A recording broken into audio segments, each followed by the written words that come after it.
Okay, so I'm going to show you how to solve these problems another way. So if we look at the slope from our graph, we found out that for every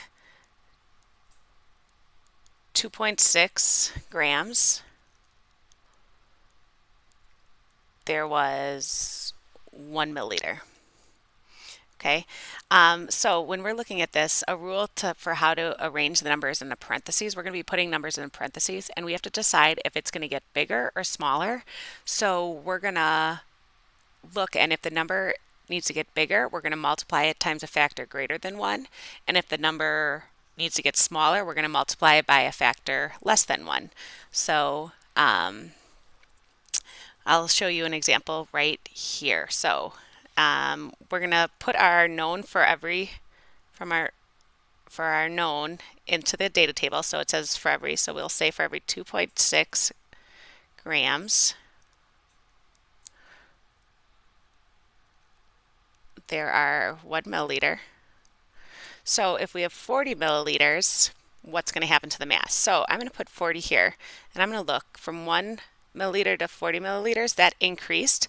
So I know that this number is going to also have to increase. So I'm going to have to multiply 2.6 grams by a factor that's going to make it increase. So when I do this, if I want it to be increase, I know I have to multiply by a factor greater than 1. So I'm going to put the bigger number on top, 40 milliliters over 1 milliliter, and I'm going to multiply that out, and I will get 104 grams, which, as I predicted from my chart, it should go up, and it definitely did. Okay, let's do another problem. So if we, sorry, I'm kind of getting new at this, but if we do the next one, so our known again is going to be 2.6 grams, and you're always going to get your known from your for every statement, and our 1 milliliter. So now I have a mass, or a volume, I'm sorry, of 0.05. So if I'm comparing my volumes between what I know and what I don't know, the volume actually went down. So knowing that the volume went down, I also know that my mass is going to have gone down. So I'm going to set this up 2.6 grams, and I'm going to multiply it again by a factor that's going to make the mass go down. So I know that I'm going to have to put the 0.5 milliliters on top over the over the 1 milliliter. And if you do 0.5 divided by 1 times 2.6, you will get 1.3 grams. And then again, I'm going to check my work. I said that my mass should go down, and it started at 2.6. Now it's 1.3, so it did actually go down. Okay, we'll do another one here. Oops, sorry about that. Okay, so we're going to do another one, and we're going to put in our for every statement. So again, we're still talking about the same material, so the initial number is still going to be 2.6 grams for 1 milliliter. And then the question says, predict the volume when mass is 40 grams. So we're going to put our mass here, 40 grams. And I look, 2.6 to 40 went up.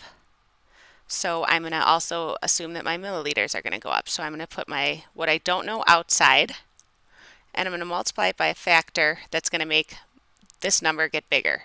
So I'm going to put it 40 grams over 2.6 grams. And when you do 40 divided by 2.6, you get 15.4 milliliters. And again, if I look, that is bigger than what I started with, which was 1, so I know my answer is probably correct. Okay. Okay, and we're going to do again the last one the same way. So my for every statement, like all the other problems, is still just from the density of my known. So that's 2.6 grams for every 1 milliliter. And now I have a mass of 1.5 grams, so I'm going to want to make sure I put that in the same column as the grams are before. And if I look from 2.6 to 1.5, my mass is decreasing. So if my mass is decreasing, that tells me my volume also has to decrease.